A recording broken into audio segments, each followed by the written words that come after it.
আমি নোয়াখালীর হলো, আমি বলতেছি নোয়াখালী বিভাগ হইতেই হইব। এই ব্যাচেলার পয়েন্ট লাস্ট এতটুকু পর্যন্ত দেখছি, এরপরে কি হবে মানে না, আমি তো বলি না আমি স্টার, মানে আমি স্টার এটা মানতে নারাজ না। রে রে রে রে এই মুডে থাকবেন। আর আমি সবসময় চাই যে মানুষের সাথে খুব কাছাকাছি থাকার। এই জন্য এখনো আমার বাসা নাখালপাড়া, এখনো আমি মহল্লাতে হাঁটি, ঘুরি ফিরি, আড্ডা দিই, কারণ রিয়েল অডিয়েন্সের কাছ থেকে রিয়েল ফিডব্যাক পাওয়ার মধ্যে এক ধরনের মজা আছে। ধরেন আজকে আমি এখানে যখন ঢুকতেছিলাম তখন বলতেছিল যে এই ব্যাচেলার পয়েন্ট লাস্ট এতটুকু পর্যন্ত দেখছি, এরপরে কি হবে মানে ও আপডেটেড যে ও এতটুকু পর্যন্ত দেখছে।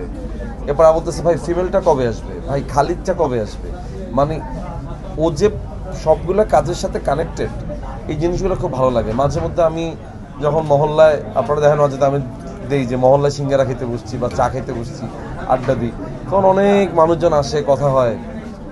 ওরা এখনো বলে যে ভাই সিজন 2 এর ওই পর্বটা ভালো লাগছে, সিজন 3 এর এটা ভালো লাগছে, ফিমেলের 2 এর এটা ভালো লাগছে, মানে ও প্রতিনিয়ত এটার মধ্যে বসবাস করে।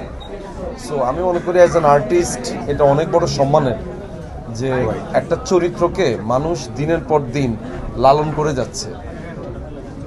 এত এত সিরিয়াল চলে, এত এত ফিকশন চলে, তার মধ্য থেকে ও একটা কাবিলাকে মনে রাখছে, একটা পাশাকে মনে রাখছে, আমাদের একজন জাকিরকে মনে রাখছে, একটা হাবুকে মনে রাখছে, নেহালকে মনে রাখছে, শিমুলকে মনে রাখছে। তো এটাই আসলে আমি মনে করি যে একজন নির্দেশকের সার্থকতা। কাজল আরফিন, অমি ভাই এই জায়গাটাতেই জিতে গেছেন শত মানুষের হৃদয়।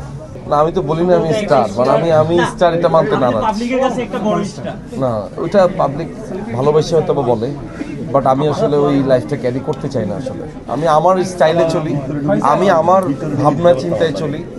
তো আমি মনে করি যে আমাদের নাটক জনপ্রিয় হয়েছে, এটা দায়িত্ব, এর থেকে বেটার করতে হবে, এর থেকেও বেটার করতে হবে, এর থেকেও বেটার করতে হবে, সেটা চেষ্টায় থাকি। That's it. মানে এত বেশি হেডেক আমি আসলে নিতে চাই না।